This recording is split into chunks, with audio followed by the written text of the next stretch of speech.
Muito bem, entrando então agora no tema principal dessa nossa aula, desse nosso encontro aqui de hoje, para falarmos sobre ah, como começar, como orientar, né, o início do tratamento de um novo paciente. Qual é a relevância desse tema? Por que que eu, né, convido vocês para falarmos sobre isso? Porque existe um certo problema no dia a dia do terapeuta, que é aquele paciente que chega muitas vezes com uma listinha, né, de reclamações. Olha, minha vida está ruim em todos esses aspectos aqui, e eu estou sofrendo por tudo isso. E o paciente começa a simplesmente trazer um monte de questões, de inflamações, de pontos de melhoria que ele tem na vida. Traz uma lista enorme. E quando o terapeuta vai passando por esses tópicos, né, ele fala: eu tenho insônia. Então me fala da sua insônia. Aí ele conta uma história inteira da insônia, culpando o vizinho, culpando aquilo, culpando a infância dele e tal. Aí tem um outro tópico, olha, eu também tenho problemas de relacionamento com os meus pais, tá? Com meu pai, com minha mãe. Aí você pede para contar um pouquinho daquilo ali, ele te conta uma história culpando os pais, traz um monte de coisas. E no final da consulta ali, o paciente vai embora e o terapeuta tem um monte de informações para apurar, para decidir, olha, como é que vai ser esse tratamento, por onde que eu vou tratar. E se eventualmente você que está acompanhando aqui também já passou por isso, até pelo ponto de vista do paciente, né? Isso é confuso até para o próprio paciente, né? Ele mesmo ele é o último a saber. E aí a gente tem um problema. Na verdade, existe uma solução natural para isso, que muitas abordagens terapêuticas adotam, mas que ela pode representar um problema a médio, longo prazo aí para o terapeuta, para o paciente, para a sessão, que é o seguinte: é a opção, é a orientação de deixar a terapia, o processo terapêutico e até as sessões fluírem, serem conduzidas com uma certa fluidez. Bom, o que isso significa, né?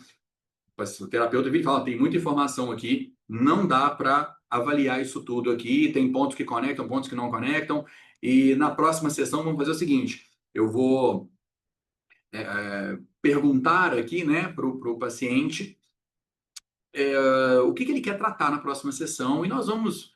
Eu vou considerar essas informações todas aqui como uma fonte de consulta, como uma fonte de referência, mas quem vai determinar o que vai acontecer em cada sessão, como que as sessões serão realizadas, é o próprio paciente no momento da sessão. Isso é uma possibilidade de lidar com essa situação, mas eu quero propor uma solução diferente aqui com vocês, tá? De vez em quando eu vou conseguir ler algumas mensagens aqui no chat.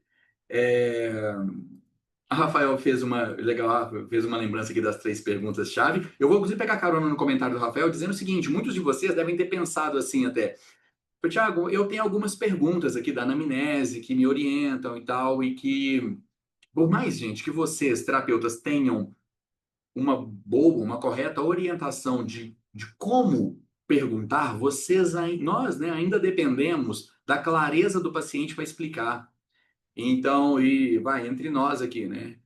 Se o paciente estiver condicionado nessa sessão a já fazer terapia, isso vai contaminar a conversa de vocês, porque o paciente ele pode estar carregado de fazer terapia, que eu digo o seguinte: ele vai para uma consulta de anamnese, de avaliação ali, mas ele está motivado a descarregar aquelas coisas mal resolvidas que estão ali dentro dele. Então ele quer alguém que traga, que ofereça uma escuta ativa, uma um momento terapêutico ali de, às vezes, até validação. E o paciente ele vai te contando e ele percebe que você não critica. Você está com a escuta ativa, né? Você está ouvindo. Você não critica quando ele culpa a mãe. Fala: minha mãe que é isso aqui. E ele viu assim: ó, o terapeuta não balançou a cabeça falando que está errado. Então pode ser que ele concordou que a minha mãe é que está errada de ter feito isso.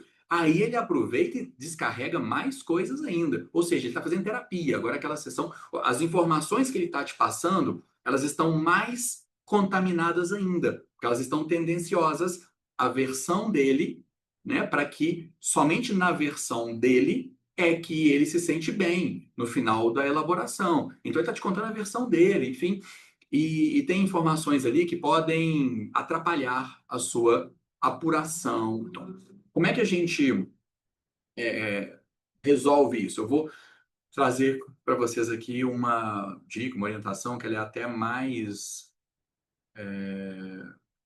prática, mas prática, né? Ela é mais. Porque o Rafael citou das três técnicas, as três perguntas aqui, em outros momentos eu compartilho com vocês, para quem já não conheça, mas eu quero trazer nessa aula aqui, nesse bate-papo, mais um raciocínio, não só a técnica aplicada, mas o conhecimento por trás da técnica, como é que a gente lida com isso? Então, vamos lá. Por onde começar no tratamento? Pega essas informações que eu elaborei aqui, deixa elas aqui no cantinho, daqui a pouco eu pego elas aqui, tá? Vamos agora criar um outro raciocínio juntos aqui e nós vamos combinar esses dois raciocínios. O segundo raciocínio é o seguinte: hum, como é que eu vou. Imagina uma pessoa que está doente, adoecida, ela está inflamada com algum transtorno, alguma crise, alguma condição crítica de saúde mental. O que é que precisa ser resolvido primeiro nessa pessoa? Numa lógica mais simples. Eu preciso primeiro enfraquecer o problema, desarmar o problema. E se parece óbvio dizendo assim, eu vou revisar, porque na prática não é o comum. Normalmente, a, a primeira coisa que o raciocínio terapêutico propõe é entender o problema, o território do problema, ou já começar a trabalhar uma solução, uma mudança ali dentro. E isso não é o melhor quando a gente olha pela ótica neurocientífica, pelo menos. Porque existe um princípio pela neuroterapia, pela neurociência, isso extrapola a neuroterapia, isso é neurocientífico, isso é mais biologia até, tá? E esse princípio ele impacta o raciocínio terapêutico e ele diz o seguinte: um problema ele tem razões para existir e razões para se manter e podem ser coisas diferentes. Vou repetir, olhem só esse raciocínio. As razões que um problema tem para existir podem ser diferentes das razões para ele se manter. Uma pessoa pode falar assim: Tiago, eu tenho medo do escuro. E a gente pode descobrir que esse medo do escuro ele existe porque essa pessoa ficava de castigo no escuro quando ela era criança. Mas, neurocientificamente, a principal questão não é por que esse problema existe, é por que esse problema se mantém. Um episódio vivenciado no passado, não tem força suficiente para manter um problema no presente. Eu preciso ter algum mecanismo operando no presente para eu ter um problema funcionando no presente, no momento presente da vida dessa pessoa. E aí eu tenho uma dispersão aqui do que está em um lugar do que está em outro. Então, e por trás dessa reflexão, né, o princípio da neurociência que está por trás disso é de que nenhuma programação no sistema nervoso ela é mantida se não tiver motivos para que ela seja mantida. Então, nada é aprendido pelo cérebro, pelo sistema nervoso, e é mantido, que para ser aprendido, isso tem que ser mantido, tá? O aprendizado, ele propõe essa transformação. Então, se eu aprendi e esqueci, na verdade, eu não aprendi. Se eu aprendi, isso faz parte de mim. Então, para que uma programação permaneça no sistema nervoso de alguém, tem que existir motivos para que ela permaneça. O sistema nervoso, ele não mantém programações sem motivos para manter, tá? Principalmente as emocionais, que são programações que gastam muita caloria, muita energia, muita glicose, muito oxigênio dentro do sistema nervoso. Então, para uma pessoa virar para um terapeuta e falar o seguinte: eu tenho medo do escuro, a primeira coisa que a gente pode considerar é o seguinte: esse medo, ele não está sendo mantido por acaso. Não é porque essa pessoa passou por um episódio na infância dela, ou no passado, ou semana passada, ou seja qual for. Não é porque ela passou por esse episódio que ela mantém esse medo do escuro. Até porque não é o tema principal aqui também não, mas a gente fala disso. O sistema nervoso ele possui vários, no plural, vários mecanismos de digestão de trauma. Então é muito fácil, de certa forma, para o sistema nervoso desfazer uma informação traumática, um aprendizado traumático. É muito fácil para ele, tem vários mecanismos para fazer isso. Para ele não conseguir fazer isso e decidir manter uma determinada programação ativa e funcionando, o sistema nervoso tem que ter motivos para isso. Isso é um princípio, isso é um raciocínio que a gente tem que levar em consideração, tá? ao ponto de querer descobrir. Olha, essa é talvez uma das principais informações que nós temos que apurar no momento inicial de um início de tratamento. O meu paciente está sofrendo, então tem algo dentro dele. Se está sofrendo e não tem nada no lugar, né, no ecossistema dele, não tem nada que justifique aquele sofrimento, né? Que uma coisa é a pessoa virar e falar, olha, eu estou com dor no ombro, mas tem um espinho aqui inflamado, fincado no meu ombro. Então está tudo explicado. Vão tirar esse espinho, vão tratar isso, né? Ok. Agora a pessoa vira e fala, estou com uma dor aqui, mas não tem nada. Opa! Então, algo está acontecendo internamente para dar manutenção e sustentação nesse problema, tá? É, eu vi aqui, a Nana até colocou sobre a intenção positiva, depois a gente pode comentar sobre intenção positiva também, Nana. Eu estou até um passo antes do conceito de intenção positiva. A intenção positiva que o problema tem, né? Ele quer algo. Mas antes disso ainda, pensem comigo, construam um raciocínio considerando que aquilo não existe à toa. Nenhum adoecimento emocional ele é aleatório, ele simplesmente existe por existir. Nenhum adoecimento emocional, transtorno, crise, síndrome, nada disso existe porque algo no passado aconteceu. Essas coisas, quando elas existem, é porque algo está mantendo essas coisas no momento. Depois a gente fala, a gente pode chegar à intenção positiva e tem outros desdobramentos ali também, mas vamos passo a passo. Então, considerando isso, essa informação ela é muito relevante, porque estrategicamente é muito inteligente começar um tratamento com essa estratégia de, olha, primeiro eu vou enfraquecer a parte que está sustentando o problema, porque senão eu vou criar um efeito cabo de guerra. Se eu começo a tratar o meu paciente tentando construir uma solução, meu paciente, você tem síndrome do pânico, então vamos conversar em nossas sessões sobre tudo o que você precisa processar, refletir para não ter crise do pânico. Você não precisa ter síndrome do pânico, você não precisa ter. Ah, eu tenho um complexo de inferioridade. Então vamos fazer sessões falando sobre o quanto a sua vida não se caracteriza com inferioridade, o quanto você já pode se sentir bem. Isso não é bom, porque eu estou tentando trabalhar uma solução em um paciente que está vivendo um sofrimento. Eu estou ignorando esse princípio para fazer isso. Não posso ignorar, eu tenho que considerar. O problema existe, tem motivo para ele existir. Se eu começo a puxar para cá para ele se sentir bem, o problema pode querer puxar para lá e eu tenho um efeito cabo de guerra. E as estratégias do problema costumam ser mais elaboradas para ele se manter. Mas uma outra possibilidade, como eu disse, é você ficar tentando entender o problema demais antes de atacá-lo. Quando a abordagem terapêutica ela é orientada, né, ou focada em fazer sessões com conversas onde elaborações são provocadas, surgem, são desenvolvidas, e são sessões onde o paciente normalmente tem insights, e ele sai daquelas sessões mais pensativo, ele sai daquelas sessões, às vezes, se sentindo bem, porque ele entendeu alguma coisa ali e tal, mas não quer dizer que aquela evolução pontual, que é a evolução da sessão, não quer dizer que ela está alinhada com a evolução do processo como um todo. Parêntese aqui, tá? Vai valer esse parêntese. Imagina que a pessoa me procura para tratar. é, Vou pegar até o exemplo da Ana aqui no chat mais cedo. Relacionamento abusivo. Tiago, estou no relacionamento abusivo e eu preciso de tratamento para sair aqui, para resolver o relacionamento abusivo. E aí eu faço uma determinada sessão com ela, aonde nós falamos, e ela tá, vamos colocar essa informação também, e ela se sente muito desamparada e frustrada no dia a dia dela, porque ela está em um relacionamento abusivo. Imagina que uma determinada sessão, nós, com uma abordagem de entender sobre a, né, por que ela está nesse relacionamento, eu quero entender por que é que você está nesse relacionamento abusivo. E aí, em uma dessas sessões de compreender o processo, essa paciente acaba trazendo para mim a, quais são as expectativas de vida dela para um relacionamento. E quando ela fala disso, ela se sente bem. E aí a gente norteia a sessão inteira com ela me contando das expectativas, dos sonhos, do que ela almeja, do quanto ela espera. E a sessão ela acaba sendo positiva de maneira geral. A paciente sai da sessão se sentindo muito bem. Mas essa sessão ela não foi positiva para a expectativa global dessa paciente. Tiago, mas ela está se sentindo muito bem. É porque nós falamos de coisas boas nessa sessão. E não falamos das coisas chatas. É por isso que ela está se sentindo bem. Não quer dizer que ela evoluiu no processo de tratamento. Quer dizer apenas que ela teve um momento de mudança de estado emocional.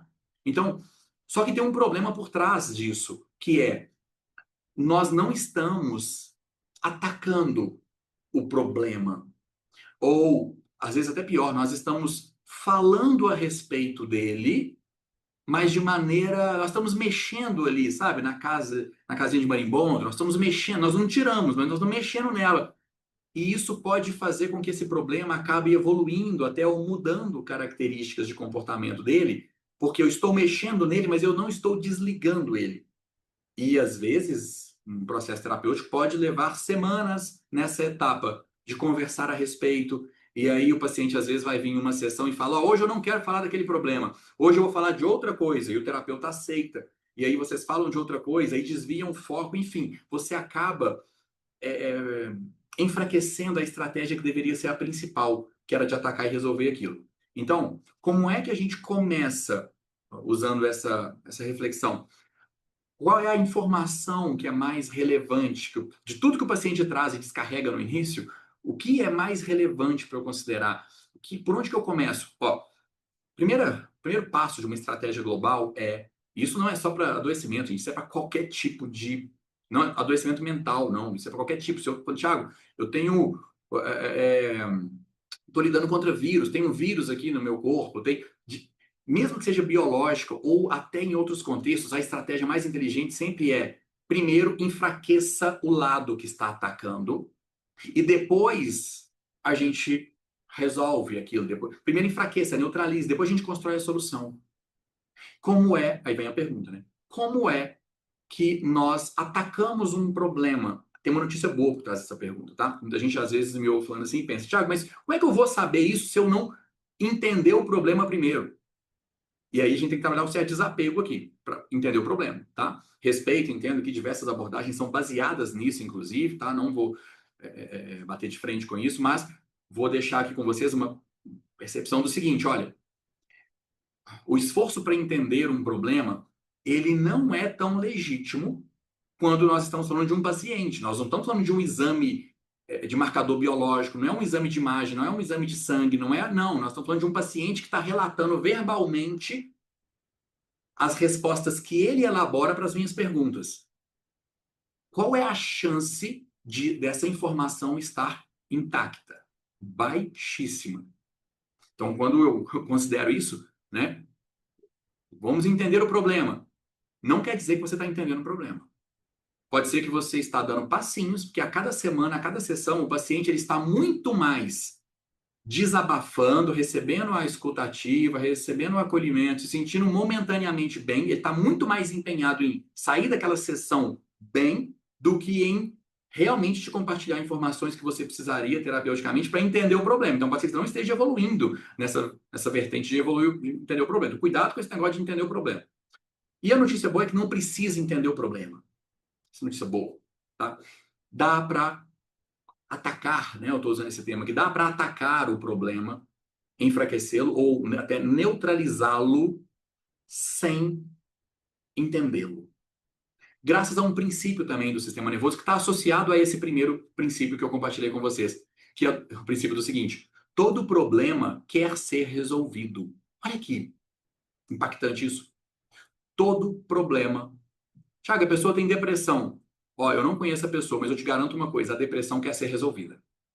Tiago, mas ela não consegue, mas ela quer ser desligada. A ansiedade quer ser desligada. Isso vai até, gente, para questões biológicas. Tiago, a pessoa tem câncer, tem tumor. O tumor quer ser desligado. O adoecimento, ele sempre quer ser desligado. Por quê? Todo adoecimento, ele caracteriza, né? Por trás de um adoecimento, existe alguma programação no sistema nervoso. Como neurocientista, tranquilamente eu trago isso para vocês. Todo adoecimento, por trás dele, existe uma programação que não é natural no nosso sistema nervoso. Existe algo, entre aspas, artificialmente criado que está sendo mantido. Não é o estado natural do sistema nervoso estar adoecido. Não é o estado natural do nosso corpo estar adoecido. Sabe qual é o estado natural do nosso sistema nervoso, principalmente da parte límbica que processa as emoções, sabe qual é o estado natural? Se você pegar uma pessoa e levar para uma ilha deserta e isolar essa pessoa de qualquer tipo de provocação, de estímulo, qualquer tipo. Só responder uma mensagem aqui. Se você isolar essa pessoa de qualquer tipo de estímulo emocional, sabe como é que essa pessoa vai se sentir? Tira qualquer estímulo emocional, interno também. Não tem nenhum pensamento que provoque emoções e não tem nada acontecendo de fora provocando emoções. Sabe como é que essa pessoa vai se sentir? Em paz. O nome que nós damos para o estado da paz representa o estado natural do nosso sistema nervoso límbico. Qualquer coisa que seja diferente de paz, o sistema nervoso quer desligar. Até coisas boas. Tiago, estou muito feliz, tá? A felicidade vai passar. Não é saudável ficar feliz a vida inteira. Não é saudável ficar nada. Momentaneamente é legal viver essas emoções que são boas. Até porque vocês convivem ou estudam comigo aqui, vocês sabem que emoções são combinações de neurônios, de neurotransmissores e hormônios. Quando uma pessoa está feliz, ela está com muita dopamina, ocitocina, uma baixa de cortisol, uma baixa de. Talvez seja com uma alta de adrenalina também, mas enfim, ela ela está com uma certa composição de hormônios e neurotransmissores que caracterizam a percepção de felicidade. Tiago, eu estou estressado. Você está com uma alta de cortisol, uma alta de adrenalina, noradrenalina, uma baixa de ocitocina, então isso aqui é o estresse.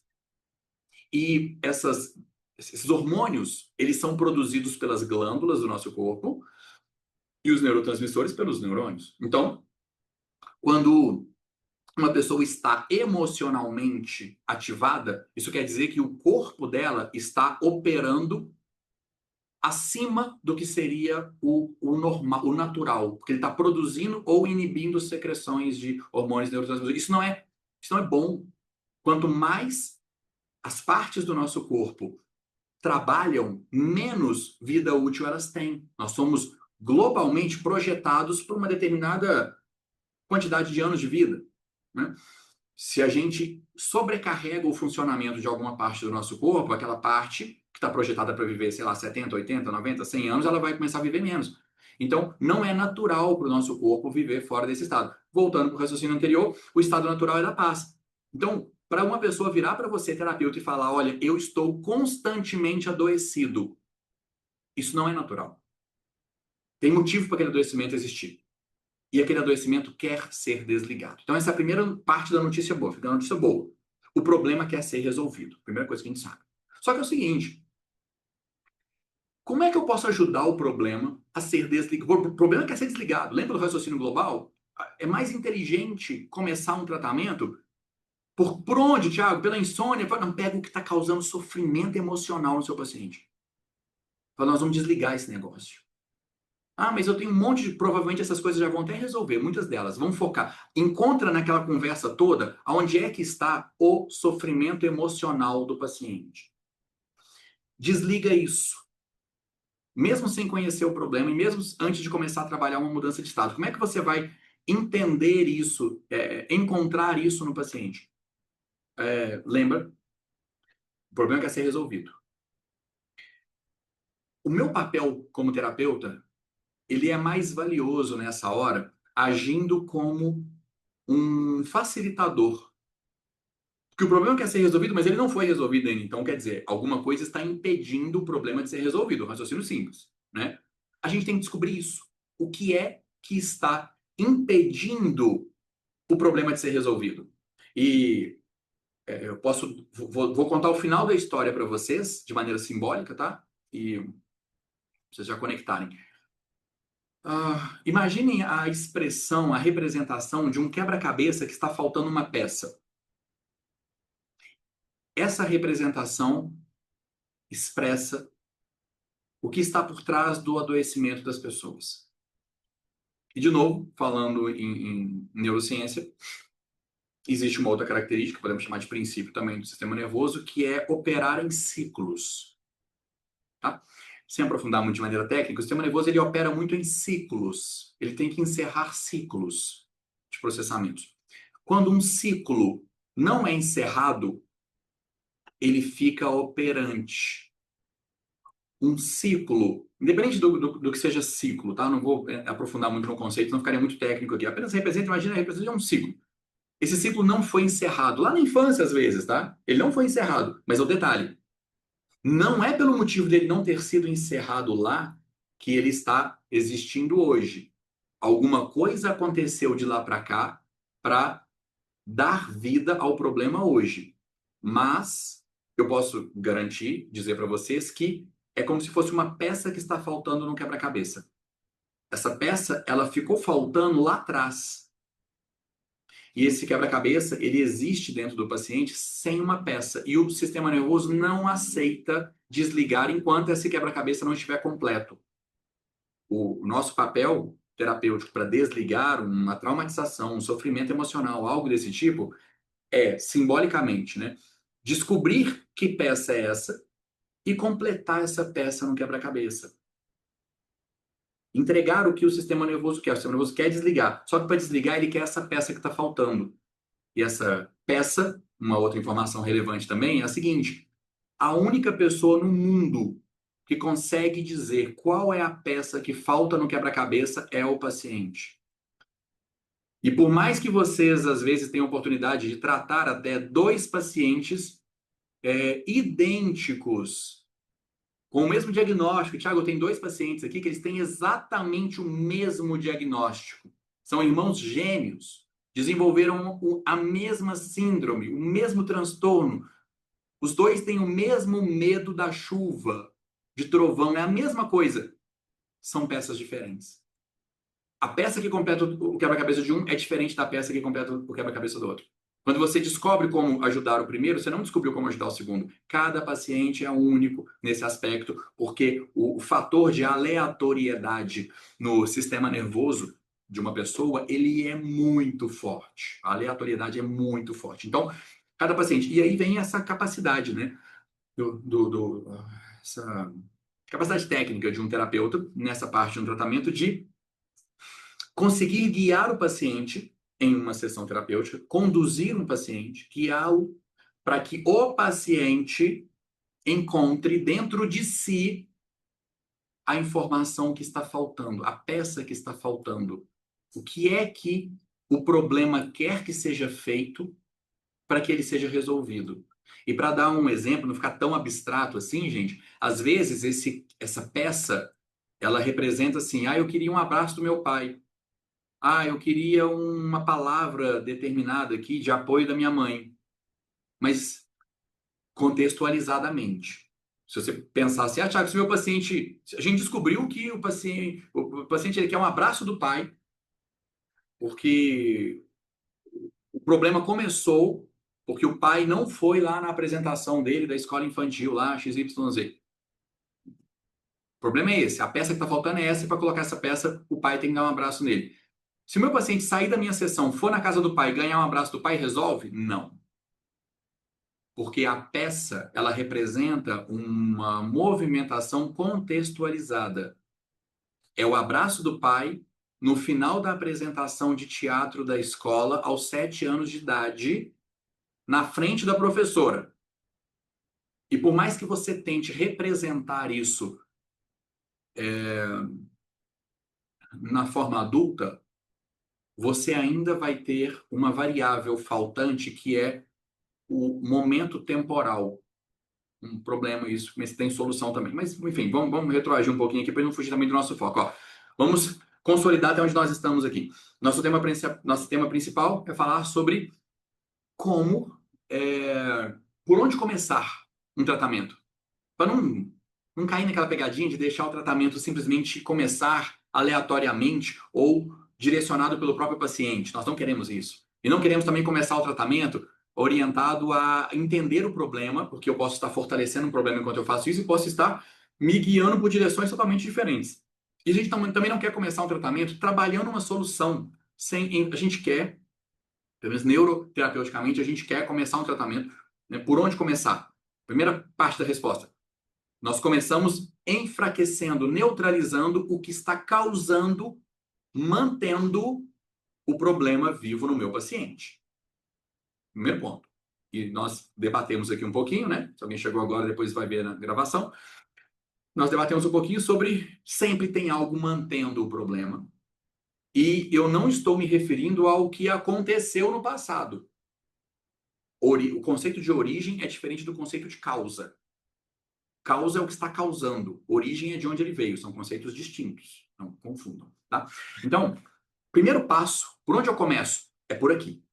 Tiago, mas o paciente trouxe um monte de coisa, reclamou da mãe até, reclamou do pai, reclamou do marido, da esposa, reclamou do chefe, reclamou da vida dele, reclamou dele mesmo, Tiago. Ele reclamou que ele não vale nada, reclamou de tudo. Tem muita informação anotada aqui no meu relatório desse paciente, Tiago. Pois é, guarda, tá? Não joga fora, toma nota e considere tudo. Mas não se oriente por isso, a isso. Num próximo capítulo do tratamento, essas informações podem ser úteis, mas eu até recomendaria que elas fossem revisadas depois da primeira parte, porque essas informações, muitas vezes, quando a gente, primeiro, começamos um tratamento, né? Quando nós começamos, primeiro, neutralizando o problema, muitas vezes o paciente revisa e fala, ó, metade dessa lista aí já resolveu. Eram mecanismos de sinalização do problema. É uma outra característica de problemas de conflitos do sistema nervoso, tá? Eles criam conflitos no sistema nervoso, eles criam mecanismos de sinalização de que eles estão operando. Insônia, por exemplo, é um dos mais clássicos. Tipo do paciente fala, agora eu tô dormindo bem. Porque esse mecanismo de sinalização foi. Aí você primeiro faz uma triagem do que realmente é problema do que não é daquela lista original toda. O restante ali, provavelmente que se mantém nessa lista, muitas vezes fazem referência a contextos, a gatilhos, a questões ali que passaria para uma segunda fase do tratamento, onde depois de neutralizar, né, que é a primeira coisa, por onde eu começo o tratamento, sempre neutralizando o que está causando, mantendo aquele adoecimento ativo. E lembrando também que não é nada complicado trabalhar isso. Isso é natural. O sistema nervoso do paciente quer falar o que está faltando ali dentro. A gente só tem que trabalhar, né? Uma abordagem, deixa eu ver que acho que alguém comentou a respeito aqui, enfrentar através da regressão. Primeiro, assim, ó, o sistema nervoso ele quer falar o que está faltando. A maneira que nós temos tecnicamente para localizar isso é que viraria uma parte mais técnica aqui na nossa, e aí entraria um pouco dessas palavras aí, para quem, né, está habituado aí a estudar ou conviver comigo por redes sociais ou pelas nossas aulas aqui, sabe que o tipo de neuroterapia que a gente defende é a neuroterapia combinada com a hipnose. E a regressão normalmente é um tema estudado dentro da hipnose, só que nós não, o correto não é chamar de regressão, tá? Até Maia, a gente usa mais o termo deslocamento de consciência. Tecnicamente, seria mais correto falar deslocamento de consciência. Eu estou deslocando a consciência do paciente de posicionamento para fazer uma investigação e depois estou retornando com a consciência. Ela sempre retorna, na verdade, né? Para o momento, para a percepção atual dele. Então, o que as pessoas chamam de regressão, na verdade, tecnicamente seria esse deslocamento de consciência, tá? Esse processo de regressão, de deslocamento, ele é o mais eficaz para localizar localizar o quebra-cabeça. Imagina que é como se a gente tivesse. O primeiro passo, naquela analogia que eu usei, a primeira coisa que eu tenho que fazer como terapeuta é achar o quebra-cabeça. E depois eu tenho que achar qual é a peça que está faltando no quebra-cabeça. Só que, como eu falei que tinha uma notícia boa por trás disso, né? A maneira técnica de achar o quebra-cabeça que nós temos é basicamente orientar o paciente a achar o quebra-cabeça. Aí entraria numa questão de linguagem técnica para fazer isso, enfim, né, não daria tempo aqui para ensinar isso, mas eu estou apontando para onde está essa direção. Está nessa direção que está a solução, tá? O terapeuta, para trabalhar com essa técnica, que aqui não é a proposta capacitar vocês, né, nessa aula a trabalharem com essa técnica, mas bater um papo a respeito do raciocínio que eu quero propor que vocês construam, revisem ou desenvolvam, atualizem por esse bate-papo nosso. Mas para quem tem interesse aí, a direção aonde isso vai funcionar melhor, primeiro nós temos que encontrar o quebra-cabeça e depois nós temos que encontrar a peça que está faltando no quebra-cabeça e temos depois que produzir essa peça. Isso tudo pode acontecer em uma única sessão, tá? A gente encontra o quebra-cabeça, percebe qual é a peça que está faltando, produz essa peça e encaixa essa peça no quebra-cabeça. estudo em uma sessão, né? Eu falei aqui de maneira simbólica, né? A peça, enfim, tal, mas isso são, às vezes são fragmentos de memória, são expectativas que não foram cumpridas e tal. Em outras aulas eu posso e gosto da ideia de trazer orientações técnicas para vocês assim, tá? Então, bom, até essa parte aqui da nossa aula, vou ver como é que estão aqui, era a intenção de chegar com vocês nessa orientação de por onde começar, tá? Agora eu quero prosseguir com vocês aqui, convidando aqui para a gente fazer alguma dinâmica aqui com uma pessoa específica. A gente vai combinar uma maneira aqui de selecionar alguém, de convidar alguém aqui para uma votação, tá? Mas deixa eu ver se eu complemento mais alguma informação aqui para vocês. Ó, eu vou falar mais um parágrafo aqui, enquanto isso vocês pensem. Deixa eu explicar melhor o que vai acontecer a partir de agora. Eu vou trazer mais um parágrafo aqui, mais uma explicaçãozinha. Logo depois, eu vou pedir para vocês colocarem aqui no chat. Só que eu estou só pensando se vai ser a maneira mais eficaz pela quantidade de pessoas aqui. Deixa eu ver. Ó, em um determinado momento, eu vou pedir para vocês colocarem no chat um parágrafo só. Vocês podem deixar esse parágrafo escrito aí já. Um parágrafo, por favor. Vai ser para todo mundo conseguir ler a tempo, tá? Um parágrafo sobre o que você gostaria de tratar, de resolver aí nesse momento da sua vida, tá? E eu vou anotar o nome de vocês, eu vou abrir uma enquete aqui dentro para vocês votarem. Deixa eu ver se eu estou com o recurso habilitado para enquete aqui. E aí eu vou pedir para vocês todos aqui votarem em um dos. Vou pegar os 5 primeiros nomes, as 5 primeiras pessoas que colocarem um parágrafo aqui, ainda só quando eu disser na frente, tá?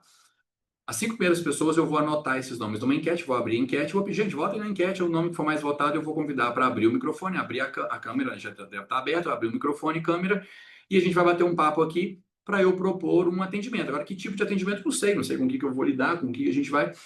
É, Normalmente, quando eu faço atendimentos em aulas abertas, eu não proponho aplicar o que seria toda uma sessão do método Midas. Você sabe que esse nome, né, conviverem comigo, esse nome ele é muito comum aqui, porque é o nome que remete ao nosso método mestre, esse é o método principal de tratamento, dá nome a um curso, a uma formação nossa aqui. Só que regularmente uma primeira sessão do método Midas ela pode durar 1 hora e meia. Então não é tão e para ser uma sessão online, essa sessão precisa de alguns preparativos antes, para não correr o risco de intercorrências aí com internet, energia, enfim, naturalmente a pessoa que eu escolho aqui na hora para passar por essa sessão, ela não teve a oportunidade de preparar isso tudo antes. Então, o tipo de atendimento que eu faço, ele é um atendimento intermediário, tá? Entre o que é um atendimento próprio pelo método Midas e uma conversa apenas. Então a gente chega na metade do caminho até onde a pessoa também está preparada ou possibilita que a gente chegue. E é interessante para vocês que são Midas, que estão aqui na sala, e os que não são também, para modelarem isso, porque da mesma maneira como eu faço no escuro esse tipo de atendimento, vocês podem também fazer, porque, lógico, pelo que eu expliquei, que agora até um dos primeiros cuidados que eu tomo para fazer isso é de não expor a pessoa que está em atendimento comigo a nenhum risco de integridade, né, física, emocional, enfim. Então, nada do que eu faço é arriscado por esse ponto de vista. Então, vocês podem modelar também para propor isso em reuniões terapêuticas de vocês ou coisas do tipo, tá? Bom, então preparem esse parágrafo aí, quem quiser. Lógico, 100 pessoas aqui na sala, não, se todo mundo colocar, as 5 primeiras, tá? Porque não vai dar para ler tudo. As 5 primeiras que postarem, quando eu disser, porque eu vou dar mais uma explicação aqui para vocês primeiro, eu vou ler os nomes e coloco na enquete aqui pra gente. Deixa eu olhar se a enquete está habilitada aqui, inclusive, que eu nem olhei se está. Deixa eu ver se é isso aqui. Acho que é. Deixa eu ver. Tô olhando na tela aqui do Zoom pra gente. Deixa eu testar, colocar uma enquete, ver se ela vai aparecer. Ah, já vi que vai aparecer, tá?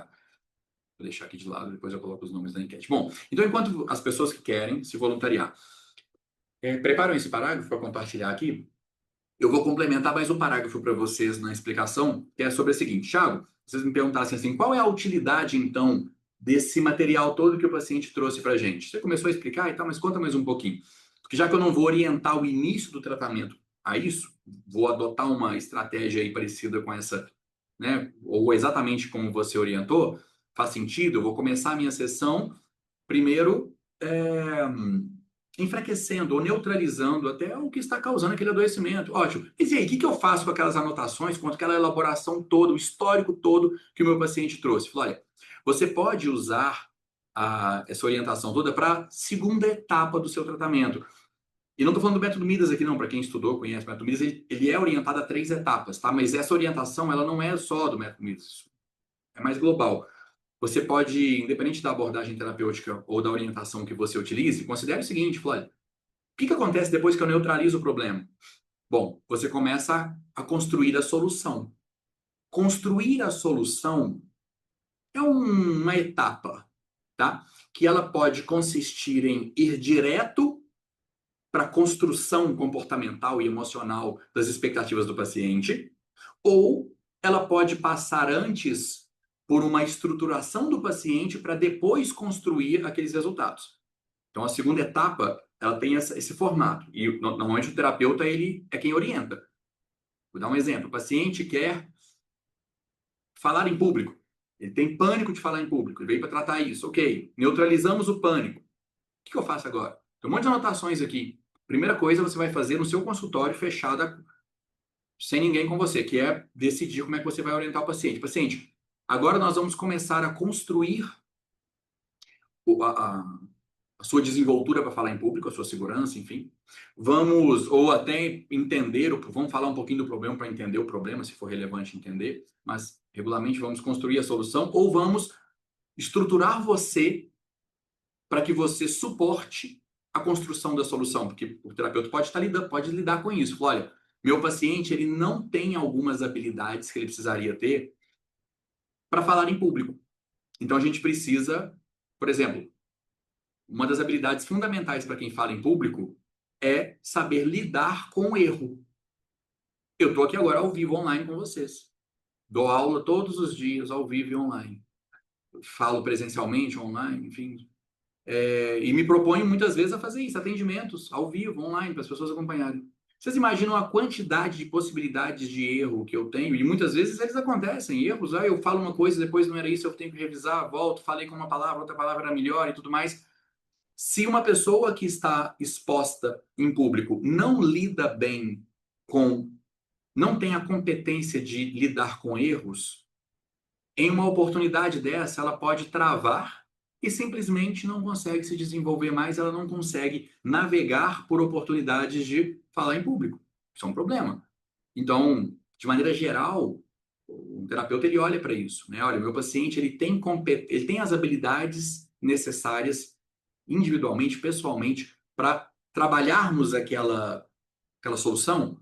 Eu vou remeter aqui, dar mais um exemplo, remetendo à pergunta da Ana, no início da nossa aula aqui. Para quem não estava, a Ana fez uma pergunta: Tiago, como é que eu ajudo uma mulher a é, resolver, né, a superar um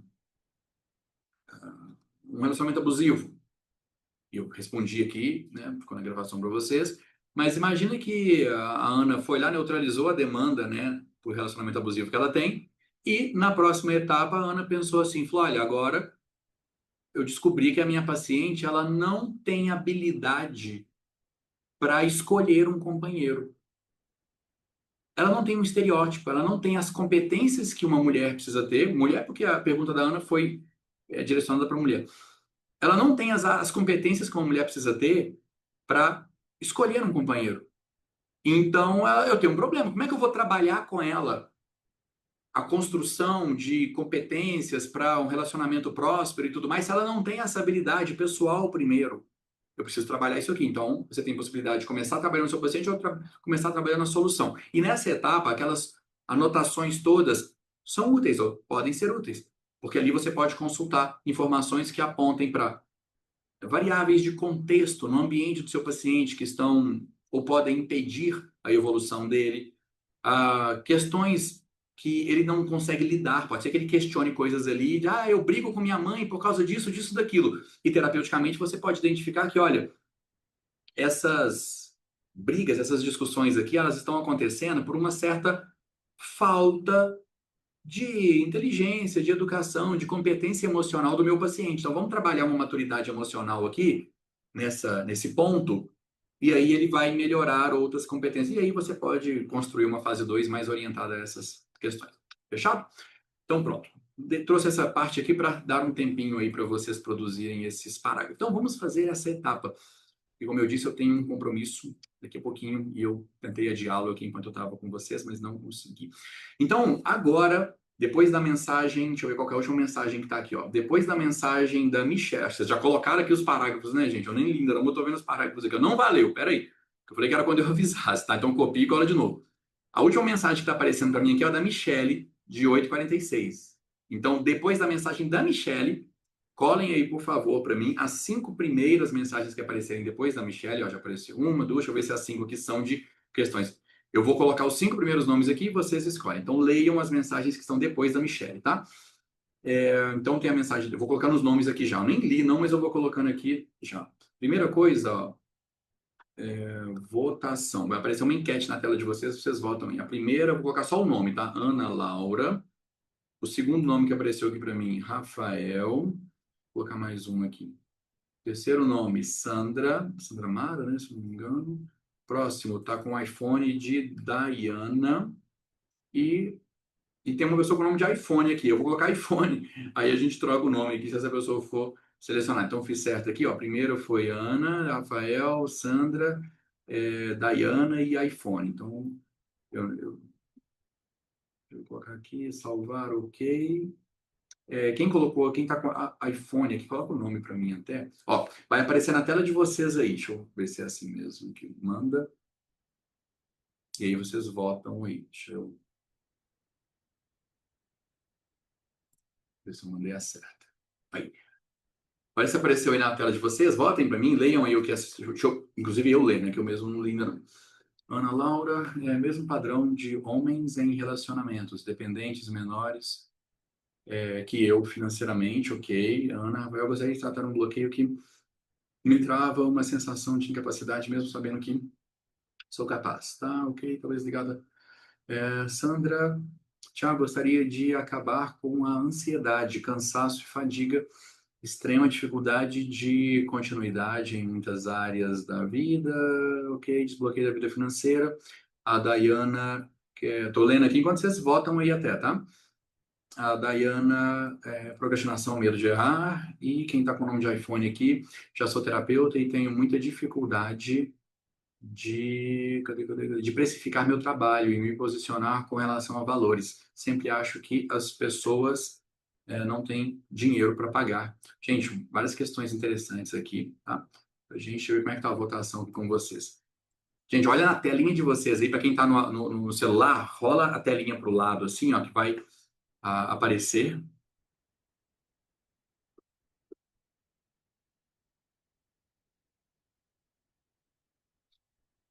E aí, e vai aparecer aí os 5 nomes, aí vocês clicam no nome ou apertem aí.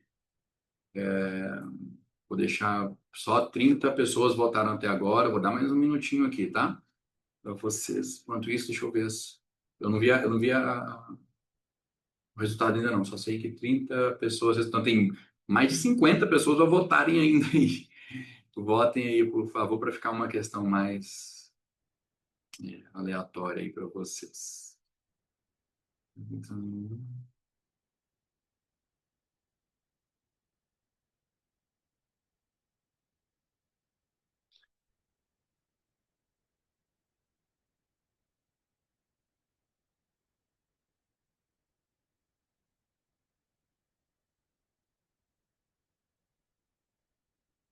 bom, 45 pessoas já votaram. Ó, último minuto, hein? Agora mesmo. Gente, olha na telinha de vocês aí. E toquem um nome. Chegar pelo menos em 50 votados. Menos metade aqui de vocês tendo votado. Para quem está no computador, deve ter aparecido talvez à frente ou atrás da tela do Zoom. Olha atrás da sua tela aí, que tem uma telinha separada onde aparecem os nomes para vocês votarem, tá? E 46 votos. Se eu chegar em 50 aqui, eu finalizo. Fechado? Bom, isso aqui já deu. Então, vou finalizar e vai aparecer o resultado aí na tela de vocês. Vamos lá. Rafael. Rafael. Rafa, tá aí online? Deixa eu ver, deixa eu achar o Rafael na lista aqui agora, para chamá-lo e para ler novamente aqui. Gente, a todos mais aqui que colocaram, tá, as suas questões aqui, obrigado, tá, por terem, numa próxima reunião aí, chamo vocês também, tá? Na próxima aula nossa. Deixa eu achar o Rafa aqui na nossa lista, peraí. E aqui embaixo, Rafael, achei. Rafa, vou te trazer aqui para a tela que a gente vai precisar abrir seu... Opa, deixa eu ver se foi aqui, ó. Muito bem. Rafa, veja se você vai conseguir abrir aí seu microfone. Vou te mandar vai ser uma mensagem na sua tela aí para abrir. Aí se apareceu. Agora abriu. Tive que apertar de Isso, novo aqui. Boa novinha. noite, Thiago. Boa Boa noite. noite a todos. Opa. Rafa, obrigado por ter se voluntariado aqui também. Deixa eu ler agora melhor a sua mensagem e vamos entrar aqui no nosso tema. Cadê a sua mensagem aqui? Deixa eu ver se é mais. Aqui eu achei.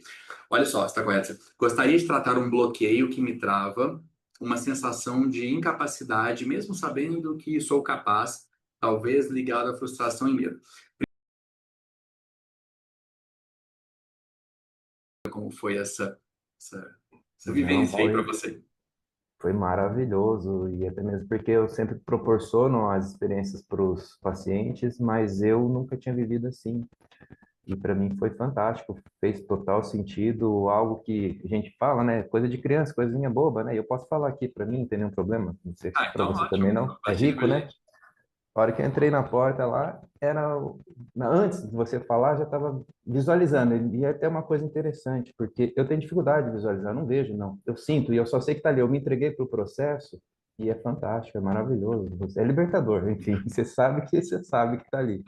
E aí estava com a mão dada, era uma trilha de pedrinhas. Antes, a não sei se foi transtorno de Uhum. pensamento, foi porque eu estava imaginando, vendo, sentindo ali de algum jeito, que eu não tenho essa visão nítida, igual os pacientes falam, mas para mim valeu muito, é o que importa. E eu estava com a mão direita da trilha, do lado de um mato, grama assim, com alto, e a criancinha estava escondidinha ali, mas estava feliz, estava tranquilo. Só que a porta estava do outro lado da trilha. Ela me levou lá.